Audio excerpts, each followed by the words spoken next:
ముఖ్యంగా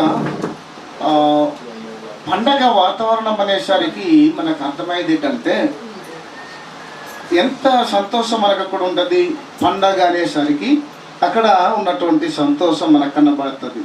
చాలా సంతోషం, మన దేహాలు చాలా డెకరేషన్ కలిగి ఉంటాయి, అంతేనా? అవును, చాలా రంగురంగు బట్టలు, నెక్స్ట్ వంటలు కూడా చాలా రంగులు మారుతూ ఉంటాయి కదా.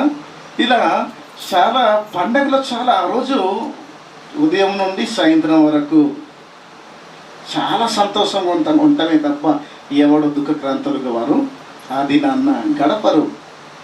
సంతోషించే వానికి వాక్యం అంటది, సంతోషించే వానికి నిత్యము సంతోషమే, సంతోష దినములే, అన్ని దినాలలో సంతోషంగానే ఉంటాడు. మరి బాధపడేవాడు దుఃఖపడేవాడు ఎప్పుడు వాడికి దుఃఖకరమైన దినాలే, అంతేనా? ప్రసంగ గ్రంథంలో కనబడతాయి మాటలు. కాబట్టి క్రైస్తవుడికి నిత్యము బాధ, నిత్యము బాధ. మరి నిత్యము బాధ కదా, నిత్యము శిక్ష కదా, మరి అనుభవిస్తూ ఉంటాడు, శ్రమనే కదా. మరి అలాంటప్పుడు క్రైస్తవుడికి ఏంటి మరి ఆనందము నిత్యం అంటాడేంటి అని అనుకోవచ్చు. నువ్వు శ్రమ పొందినను ఆయన కోసమే నువ్వు పొందుతున్నావు. నేను మంచి దినాన్ని చూడాలి. ఒకరోజు ఎవరు ఒరే తొరే అనే మాటలు అనరాని హాయి జీవితాన్ని నేను పొందుకోబోతున్నాను అని శ్రమల మధ్య నుండి ఆయన సంతోషిస్తుంటాడు. అది గొప్ప విషయం. అది శ్రమలు పడితే ఉంటే సంతోషిస్తాడు ఒక క్రైస్తవుడు తప్ప. కాబట్టి ఇలాంటి సందర్భాలలో క్రైస్తవుడు చేయవలసిన అసలు సిసలైన పండుగ ఏంటంటే ఈరోజు మనం నేర్చుకుందాం. ఆ పండగలో మనం ప్రవేశించాం. సంవత్సరానికి క్రిస్మస్ ఒక్క పండగ. ఇది బైబిల్లో లేవు ఇవి. దానిని ఆచరించడం పెద్ద తప్పది. కొత్త నిబంధన కాలంలో ఎక్కడ చూసినా ఏ అపోస్తలను అడిగినా ప్రారంభ సంఘాలను అడిగినా ఏ దాఖనాలు లేవు. యేసుక్రీస్తు ప్రభుల వారు ఇచ్చినటువంటి నియమ నిబంధన పండుగ ఒకే ఒకటి, అదే రొట్టె ద్రాక్షరసం. పాత నిబంధన కాలంలో చాలా పండుగలు ఉన్నాయి. నిద్రలు వస్తున్నాయా? విడిచిపెట్టేస్తాను.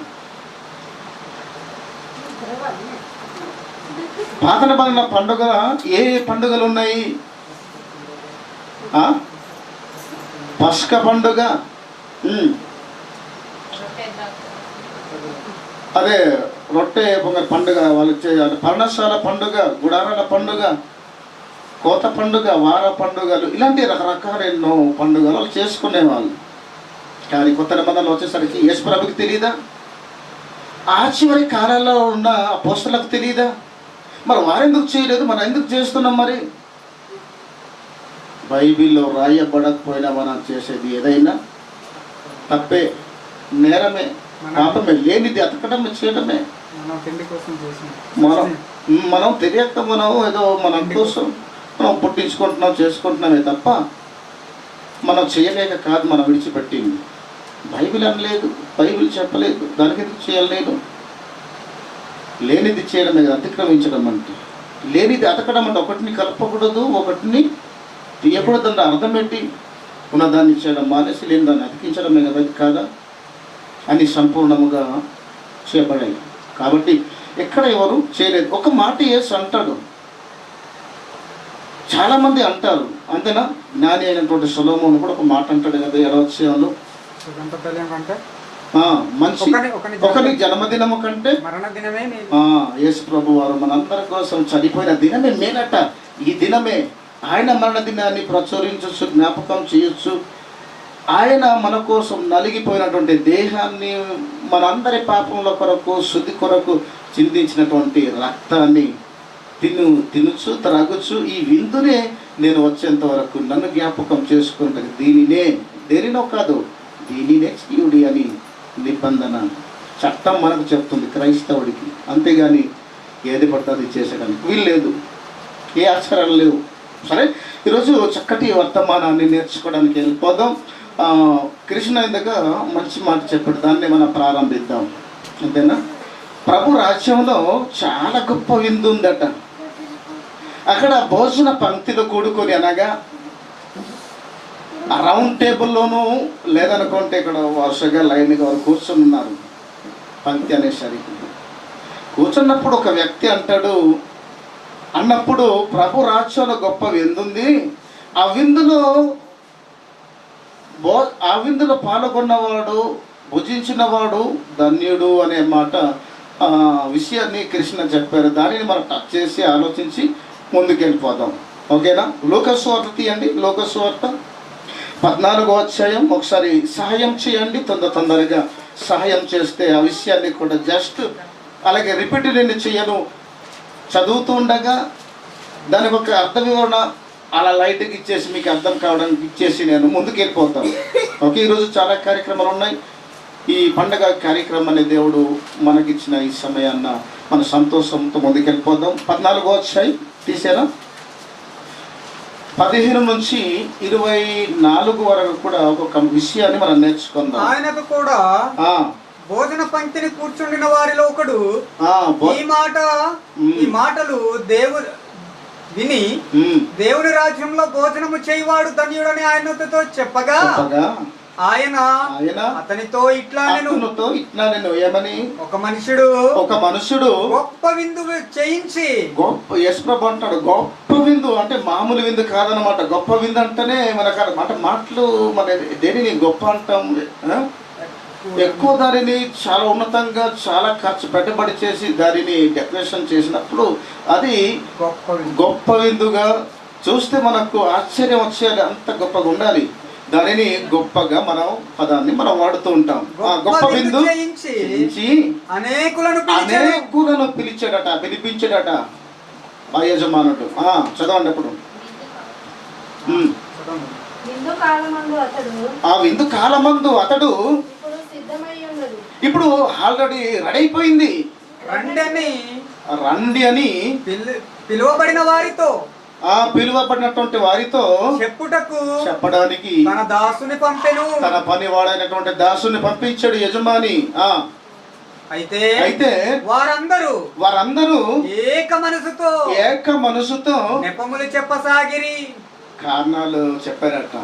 ఎన్నో కారణాలు చెప్పడం, ఇక్కడ ఎన్నో కారణాలు అంటే పిలువబడిన వారిని పంపిస్తే వాళ్ళు ఎలాంటి నెపములు చెప్తున్నారు, ఎలాంటి కారణాలు చెప్తున్నారు వాళ్ళు.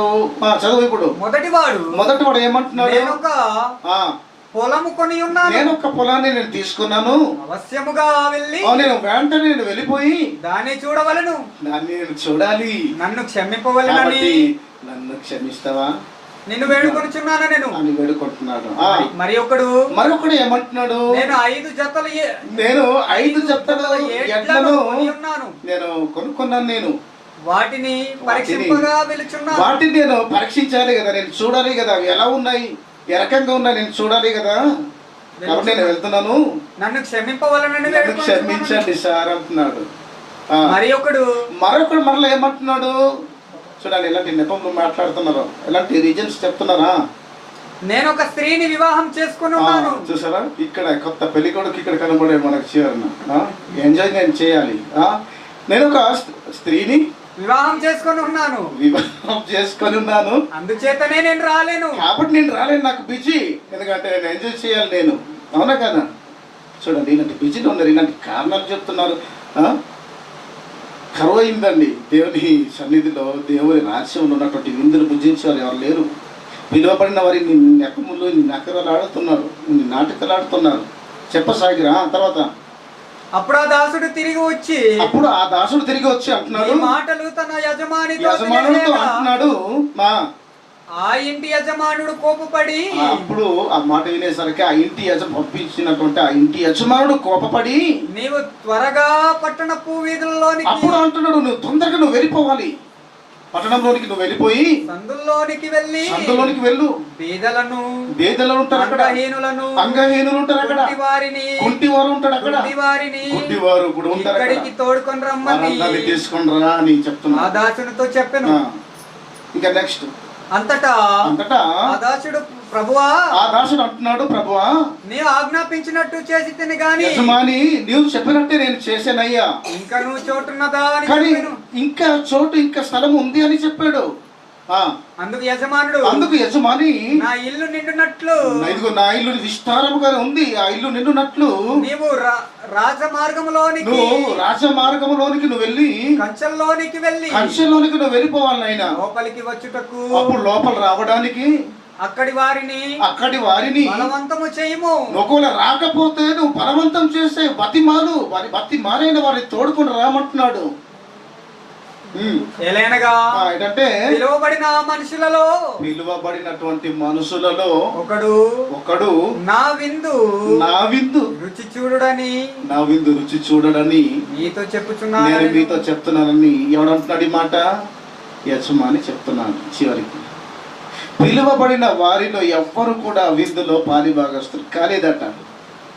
కానీ పాలిభాగస్తులు అయినటువంటి వారు ఎవరు?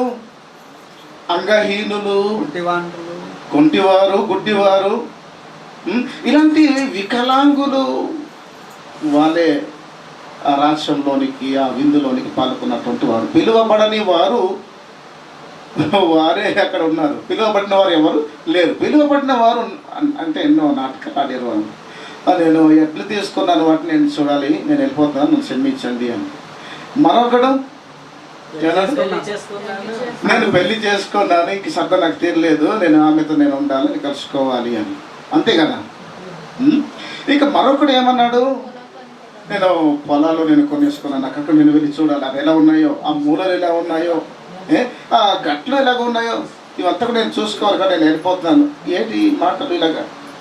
మరి ఈ విందులో ఎవడన్నా ఉంటాడా? లేడు, ఎవ్వడు కూడా లేడు ప్రభు. అందుకే దేవుడు యజమాని బాధపడి అంటున్నాడు, ప్రభురాజ్యంలో గొప్ప విందు ఉంది, కానీ ఆ విందులో పిలువబడిన వారు ఎన్నో నాటకాలు ఆడారు, ఎన్నో సోది మాటలు చెప్పి తప్పించుకున్నారే కానీ పిలువబడని వారు వచ్చి వారు ఆ విందులో పాలిభాగస్తులయ్యారు. కాబట్టి పిలువబడిన వారు ఈ విందును భుజింపరు, భుజించిన వారు వాళ్ళే కదా.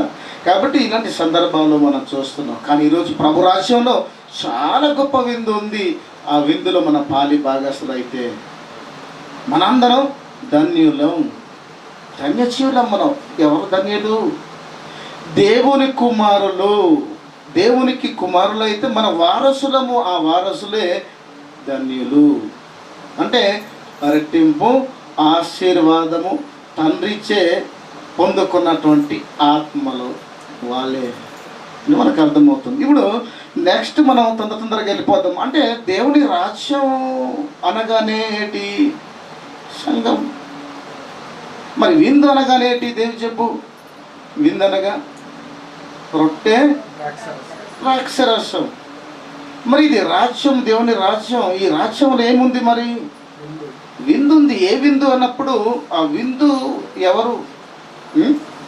యేసుక్రీస్తు. అంతేనా? కాబట్టి ప్రభు రాజ్యంలో గొప్ప విందు ఉంది. ఈ విందుకు మించిన విందు మరొకటి ప్రపంచంలో భూమి మీద మనం చేసేది, మనం వెళ్ళవలసినది, మనం ఏది లేదు ఈ విందు కంటే. అంత గొప్ప విందు. ఆ విందు తింటే ఎంత గొప్పదైనా, ఎంత ఖరీదైనా నువ్వు తింటే అది చేస్తావే కానీ ఈ విందు కనుక నువ్వు నేను తింటే మనం నిత్యత్యం పొందుతాం. అంటే భౌతికంగా మనం చనిపోయినా క్రీస్తు అలాంటి వారిని లేపి తీసుకుని వెళ్ళడానికి వస్తున్నప్పుడు, ఆయన వచ్చినప్పుడు ఆ శబ్దాన్ని విన్న ప్రతి వారు కూడా ముందే లేచిపోతారు. అంత గొప్ప ప్రత్యేకత ఈ పండగలో ఉంది. మరి క్రిస్మస్లో ఏముంది చెప్పండి, మీరే చెప్పేయండి. క్రిస్మస్ పండగలో చికెన్ బిర్యానీ మనం తింటే నిత్య జీవం ఉందా? నీకుందా? నాకుందా? కానీ అల్పమైన, స్వల్పమైన ఈ చిన్ని బుల్లి ఈ బ్రతుకులో ఒక సెకండ్ లేదా 2 సెకండ్ మన జీవితాలు అలాగే ఉన్నాయి. ఈ బ్రతుకులో జస్ట్ తృప్తి అనుభవించడానికి దేహానికి మాత్రమే పరిమితమే తప్ప ఆత్మకు కాదు. అర్థమవుతుందా? కానీ దీనిని తింటే మనకు నిత్యజీవం, మనకు శాశ్వతం అనేది మనకు అర్థమవుతుంది.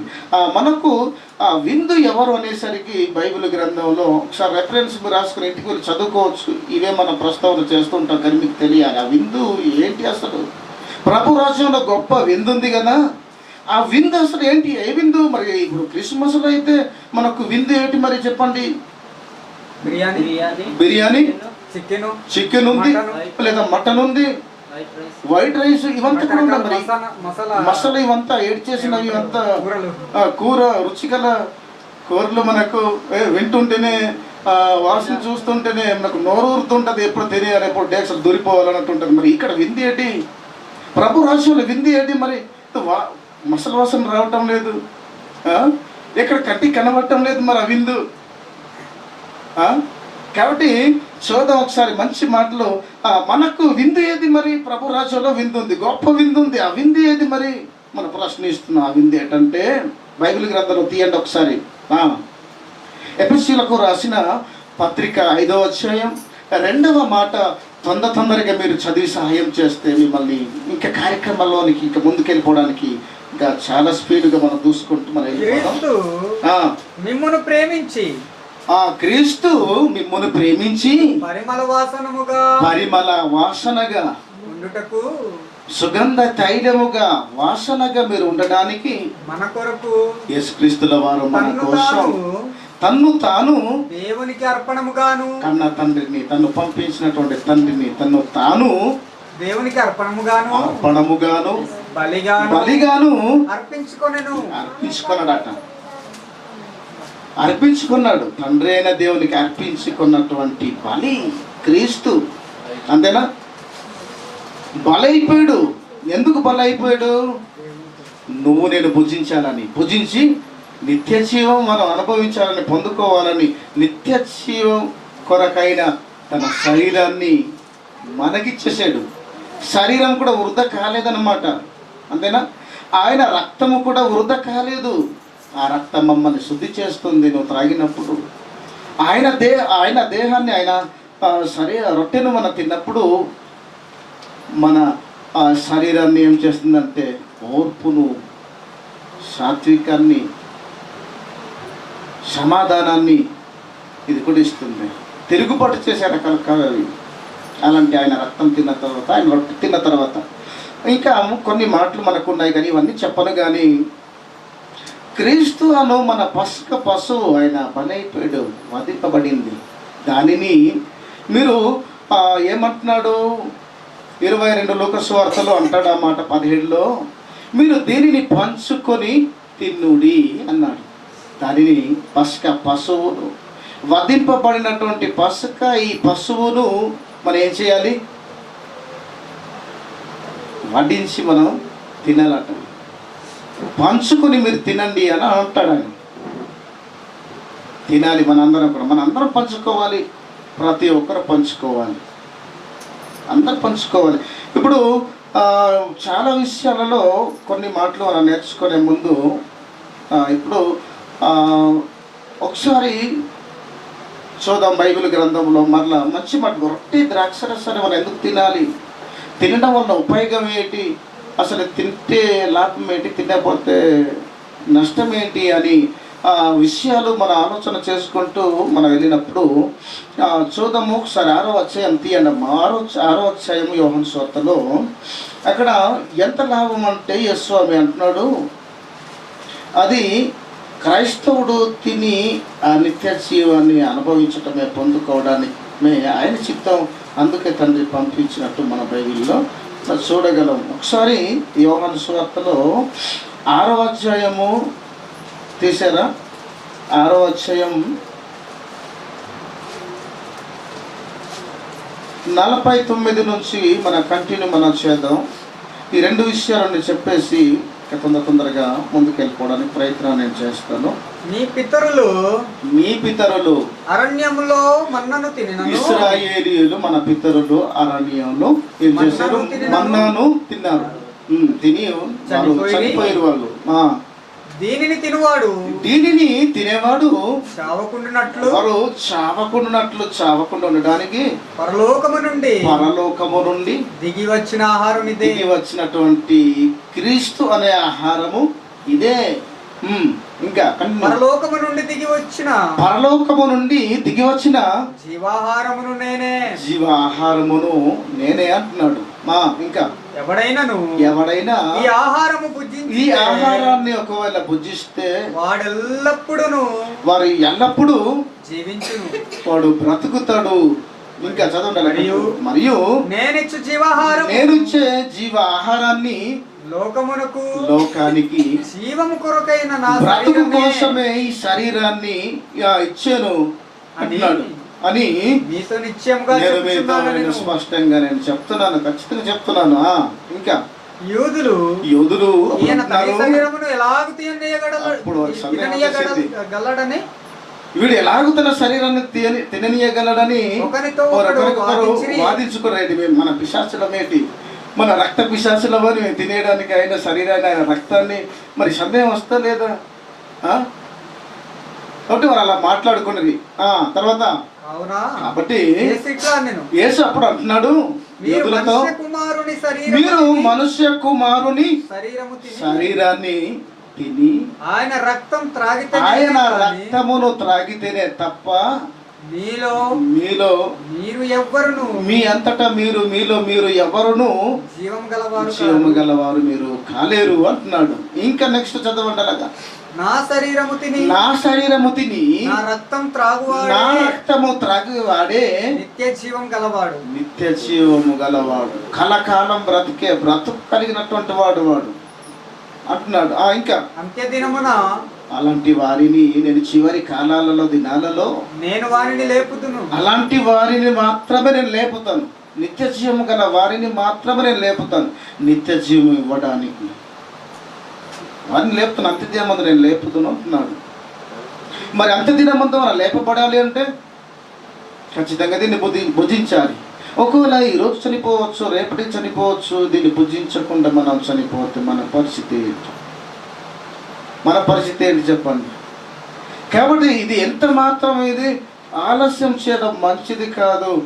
మనం ప్రభుని నమ్ముకున్నది నిత్యజీవం కొరకే. నిత్యజీవం ఆయనలో ఉంది. ఆ నిత్యజీవం కొరకే మనం ప్రభుని నమ్ముకున్నప్పుడు వాక్యంలో ఏముంది? నిత్యజీవం ఉంది. ఆ నిత్యజీవం గల వాక్యం చెప్తుంది, వాక్యమైన క్రీస్తు శరీరాన్ని రక్తాన్ని మీకోసం తండ్రికి అప్పగింపబడినటువంటి ఆ రక్త మాంసములను మీరు భుజిస్తేనే కానీ మీ అంతటా మీరు జీవము గలవారు కాలేరు అని వాక్యం చెప్తుంది. ఆ వాక్యములో ఏముంది? నిత్య జీవం ఉంది. నీ ఆత్మను రక్షించగలిగే శక్తి ఉంది. ఆ శక్తివంతమైన మాటలు చెప్తున్నాయి. అవునా? మరి అది చేస్తేనే మనకు నిత్య జీవం, అది చేయకపోతే నిత్య జీవం ఎవరికి లేదు. కాబట్టి యేసు స్వామిల వారు అపోస్తలకు అప్పగించినటువంటి ఈ రొట్టె ద్రాక్ష రసాన్ని 11వ అధ్యాయంలో చెప్తాడు. మొదటి 11లో చెప్తాడు ఆ మాట. దేనిని చెయ్యాలంటే ఒకసారి చూడండి. ఈ మాట నేను చెప్పేసి ఇక ముందుకు వెళ్ళిపోదాం. టైం మనకు లేదు కాబట్టి కొన్ని విషయాలు మనం నేర్చుకోవాల్సినవి ఉన్నాను. వాటిని మామూలుగా మాత్రం నేను చెప్తాను. 11వ అధ్యాయం మొదటి లేదు కొరింథీయులకు మొదటి పత్రిక రాసిన మొదటి పత్రికలో 11వ అధ్యాయము తీయండి ఒకసారి. 11వ అధ్యాయంలో మంచి మాటలో వ్రాయబడి ఉంటుంది. 23 నుంచి 26 వరకు. దేనిని చేయాలి? క్రిస్మస్ని చేయాలా? ఆయన పుట్టుకను చేయాలా? ఆయన మరణాన్ని చేయమన్నాడు యేసు స్వామి. ఏమన్నాడు? మనం ఏం చేస్తున్నాం? మనం ఎందులో రక్షణ ఉంది? దేనిని సువార్త ప్రకటన చేశారు చెప్పండి. మీరు ఏమైనా సువార్త చేస్తున్నారు? ఆయన పుట్టుకను గురించి సువార్త చేసిరా? పాత నిబంధన కొత్త ఇప్పుడు ప్రారంభ సంఘం అపోస్తలులు లేదా ఆయన మరణాన్ని ప్రచురించిరా? దేని సువార్త అంటే అసలు ఏంటి అర్థం? మేము సిలువ వేయబడిన క్రీస్తును ప్రకటిస్తున్నాము. లేదు, మేము సిలువ వేయబడక పుట్టిన దావీదు పట్టణమందు పుట్టిన యేసుని మేము ప్రకటించుచున్నాము. లోక రక్షణకు పుట్టిన ఆయన్నే ప్రకటించుచున్నాము ఉందా? లేదా సిలువ ఏమన్నాడు? సిలువ వేయబడినటువంటి క్రీస్తుని మేము ప్రకటించుచున్నాము అంటే చనిపోయినటువంటి క్రీస్తుని ప్రకటిస్తున్నారా? బ్రతికి ఉన్న పుట్టిన క్రీస్తుని ప్రకటిస్తున్నారా అపోస్తలులు? చెప్పండి. ఎందులో ఉపయోగం ఉంది? ఎందులో రక్షణ ఉంది? చెప్పండి. మనం ఏది చేస్తున్నాం, ఏది చేస్తే పండుగ చేస్తే మనకు మేలో తెలియని పరిస్థితి మనకు. అంతేనా?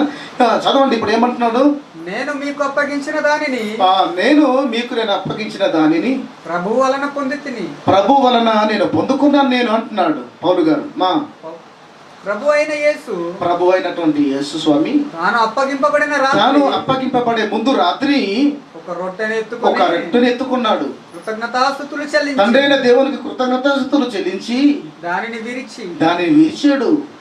ఇది మీ కొరకైన, విరిచి అంటున్నాడు అపోస్తలులతో, ఇది మీ కొరకైన నా శరీరం, నన్ను జ్ఞాపకం చేసుకొనుటకు, నన్ను జ్ఞాపకం మీరు చేసుకోవడానికి దీనిని చేయడని చెప్పాను. ఈ శరీరాన్ని మీరు తినాలి, మీరు చేయాలి, మీరు దీన్ని చేయాలి, దీనిని చేయుడి అన్నాడు. ఇంకా నెక్స్ట్ ఆ ప్రకారంగానే భోజనం అయిపోయిన తర్వాత ఆయన మరలా పాత్ర ఎత్తుకొని ఈ పాత్ర అంటున్నాడు, ఈ పాత్ర నా రక్తము వలనైనటువంటి క్రొత్త నిబంధన. మీరు దీనిలోనిది మీరు త్రాగే ప్రతిసారి నన్ను జ్ఞాపకం చేసి, నన్ను గుర్తు చేయడానికై దీనిని మీరు చెయ్యాలని ఎవరితో చెప్తున్నాడు? అపోస్తలులతో చెప్తున్నాడు. చెప్పాడు యేసు స్వామి, చెప్పిన మాట ఆయనకి అప్పగించాడు, అపోస్తలులకు అప్పగించాడు కదా, ఇలా మీరు చెయ్యండి అని. అది మాకు అప్పగింపబడింది అని అంటున్నాడు పౌలు గారు అంటున్నాడు. క్రిస్మస్ను చెప్పటం లేదు. దేనిని అప్పగించాడు అపోస్తలులకు, దేన్ని వాళ్ళు చేస్తున్నారు ఈరోజు. మనం ఈరోజు ఏం చేస్తున్నాం? ప్రభు అప్పగించాడు క్రిస్మస్కి. ప్రభు రాజ్యము తిండి వలన కాదది, శక్తి అయినది, పోషణ వలన కాదది. యేసుని ఎలా వెంబడిస్తున్నారు? రొట్టెల కోసం. రొట్టెలు అంటే ఏంటి చెప్పండి? భోజనం. మూల పదాలలో కూడా భోజనం అని ఉంటుంది. భోజనం, రొట్టె అంటే ఏంటి? భోజనం. మనిషి రొట్టె వల్ల కాదు కానీ దేవుని నోట ఉండవచ్చు మాట వలన. అంటే మనిషి భోజనం వల్ల కాదన్నమాట. ఇంకా మరొక భోజనం ఏదో ఉంది అన్నమాట. ఆ భోజనమే వాక్యం అనే మాటలు. అప్పుడు అంటున్నాడు చూడండి, దీనినే చెయ్యుడి. దేనినో కాదంటే మరి ఫెయిల్ అయింది ఏంటంటే క్రిస్మస్ కూడా ఫెయిల్ అయిపోయింది. ఏ పండుగలు ఇప్పుడు చూడు, వార పండుగలు అంటే ఇలాంటి ఉన్నాయి కదా, గుడ్ ఫ్రైడే కూడా ఫెయిల్ అయిపోయినాయి. అవి లేవు బైబిల్లో. అవి మనం అనుకుని చేస్తున్నాం మనం, అంతేనా? నువ్వు ఎప్పుడైనా మాట్లాడుకోవచ్చు, ఎప్పుడైనా నువ్వు చెప్పుకోవచ్చు, సందర్భాన్ని బట్టి నువ్వు మాట్లాడుకోవచ్చు. ప్రత్యేకంగా సంవత్సరానికి ఒకసారి మాత్రమే శ్రమ కోడికల దినాల మరి శ్రమ పడ్డం లేదా? అగ్ని వంటి మహాశ్రమలు ఆ రోజు వాళ్ళే అనుభవించారు, అది ఇంకా రాలేదా? నువ్వు అనుభవించడం లేదా? నువ్వు సోమరివి, నువ్వు సోమరిపోతు, నువ్వు పని చేయని వాడివి. నువ్వు పని చేస్తే నీకు శ్రమలు ఎదురవుతాయి. దేవుని పనులు ఏముంది? శ్రమలు ఉన్నాయి, కష్టాలు ఉన్నాయి, నేను చంపేస్తాను. ఒకసారి చూస్తావా? ఈరోజు క్రిస్మస్ని కూడా సంవత్సరానికి జ్ఞాపకం చేస్తున్నారు. సంవత్సరానికి జ్ఞాపకం, అవును, సంవత్సరానికి జ్ఞాపకం చేస్తున్నారు. మంచి ఒక విషయాన్ని చెప్తాడు ఇక్కడ. ఒకసారి సువార్త నేను చూపించట్లే కానీ ఆ ట్రైన్లోనో లేదంటే బస్సులోనో అంటే అమెరికా వాడు అనుకుంటున్న వాడు, ఇంగ్లీష్ వాళ్ళే సువార్త చేసాడు. కానీ విషయం నాకు అర్థమైంది, ఇంగ్లీష్ నాకు రాదు కదా, కానీ అర్థమైంది. ఆయన సువార్త చెప్తుంటే ఏ చెప్ప ఎడమ చెప్పనుకుంటాను కొట్టేశాడు. యవనస్తుడే కొట్టేసిన తర్వాత ఆయన ఇంకా ప్రేమిస్తూ అంటున్నాడు, యేసు స్వామి నన్ను నేర్పించాడు, కుడి చెంప మీద కొడితే ఎడమ చెంప తిప్పియమని అన్నాడు నా యేసు స్వామి అని ఆయన్ని చెప్పడం వలన ఆయన ఇంకా హత్తుకొని అప్పుడు ఎక్కడైతే కొట్టాడు అక్కడ ముద్దు పెట్టుకున్నాడు. ఆ వీడియో కూడా ఉంది ఇక్కడ. అంత ప్రేమత్వాన్ని చూపించాడు. చూసారా? కొడతా లేదా? క్రీస్తు గురించి చెప్పినందుకు నేను వాయించేస్తాను నిన్ను. ఎన్ని కొరడ దెబ్బలు మనకు తెలియదు, చచ్చే చావు దెబ్బలు. అర్థమవుతుందా? ఆయన చంపేశారు. చూసారా? నిజాన్ని చెప్పినందుకు, అంతేనా? కాబట్టి ఇలా ఉన్నాయి విషయాలు. మనం ముందుకు వెళ్ళిపోదాం. ఇంకా చాలా సంగతులు మనకు ఉన్నాను, కొన్ని నేను చెప్పలేను. కానీ ప్రభు సంస్కారానికి మనం ముందు వెళ్తున్నాం కాబట్టి ఒక పాయింట్ నేను చెప్తే బాగుంటుంది. అదే అధ్యాయంలో ఉన్న విషయాలు ఒక విషయాన్ని నేను చెప్తే బాగుంటుంది అనుకుంటున్నాను. ఎందుకంటే ఏది తెలియకుండా మనం తినేయడానికి వీల్లేదు కాబట్టి మీరు సరి చేసుకొని తిన్నాను. అందుకే నేను ఆపేసాను. అంతేనా? ఏమంటున్నాడు ఒకసారి 17 నుంచి చదవండి. 17 తర్వాత అలాగే 20 వరకు చదివితే మీకు అర్థమైపోతుంది. మీకు ఈ ఆజ్ఞ ఇచ్చుచు అంటున్నాడు పౌలు, మీకు ఈ ఆజ్ఞ ఇచ్చుచు మిమ్మును మెచ్చుకొనను. నేను మెచ్చుకోవటం లేదు మిమ్మల్ని. మీరు కూడి వచ్చుట, మీరు సంఘముగా మీరు కూడి రావటం అనేది ఎక్కువ కీడుకే గాని చాలా కీడుకే తప్ప ఎక్కువ మేలుకు కాదు. ఎక్కువ మేలుకి మాత్రం మీరు రావటం లేదు, కూడుకోవటం లేదు అని అంటున్నాడా. మొదటి సంగతి ఏదనగా, మరి మొట్టమొదట సంగతి ఏంటంటే మీరు సంఘమందు కూడి వచ్చినప్పుడు, మీరు సంఘములో మీరు కూడి వచ్చినప్పుడు మీలో కక్షలు కలవాలని మీలో కక్షలు ఉన్నాయి. కొంత మట్టుకు ఇది నిజమైన, కొంత మట్టుకు ఇది కరెక్టే అని నేను గ్రహిస్తున్నాను, నేను ఆలోచిస్తున్నాను. మీలో యోగ్యులైన వారెవరు, మీరు ఎవరైతే మీలో గొప్ప వరకు మీరు అనిపించుకుంటారో కనబడినట్లు కనబడేటట్టుగా మీలో భిన్నాభిప్రాయం, మీలో వేరు అభిప్రాయాలు మీలో ఆలోచనలు మీకు ఉంటాయి. ఇంకా మీరందరూ కూడి వచ్చుచుండగా మీరు ప్రభు రాత్రి భోజనం చేయుట, మీరు ప్రభు రాత్రి భోజనం మీరు చేయటం అనేది సాధ్యం కాదు, అస్సలు సాధ్యపడదు అని అంటున్నాడు. సాధ్యపడదు. మన కూడి వచ్చింది ఇది శత్రుత్వం మనం పెంచుకోవడానిక. ఇలాంటి ఆలోచనలు దృష్టి ఉంటే మనకు అర్హత మనం కోల్పోతాం. చాలా విషయాలు ఉన్నాయి కాబట్టి ఇలా వద్దు. మనం ఎలా ఉండాలి? నిష్కపటమైనటువంటి మనసుతో ఏకతాత్పర్యం కలిగి మన ప్రభు భోజనాన్ని మనం భుజించాలి అని మనకు 46, 47 రెండవ అపోస్తల కార్యాలలో మనకు కనబడుతుంది. ఎలా దాన్ని భుజించాలో మనకు టైం లేదు కనుక నేను చెప్పను. కానీ ఈ సమయాన్న మరి ముందుకు వెళ్ళిపోదాం. చాలా విషయాలు మనకు ఉన్నాను, వాటిని నేను చెప్పలేకపోతున్నాను.